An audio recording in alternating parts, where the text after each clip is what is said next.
How to remove page number from first page in Word document. Hello everyone, welcome back to our channel and today we are back again with a new video. So without any delay, let's get into it. For that, firstly open MS Word and open the document in which you want to add the page number. Go to Insert and choose the option of page number. Then from the menu of page number, choose any one of the format. I have chosen at the bottom.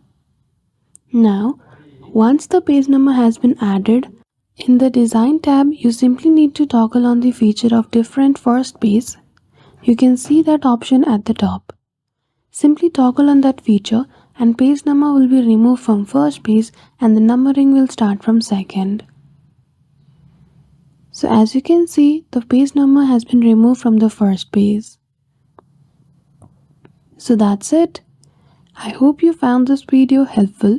If you did, don't forget to give it a thumbs up and subscribe to our channel for such tutorial. Thank you for watching till the end.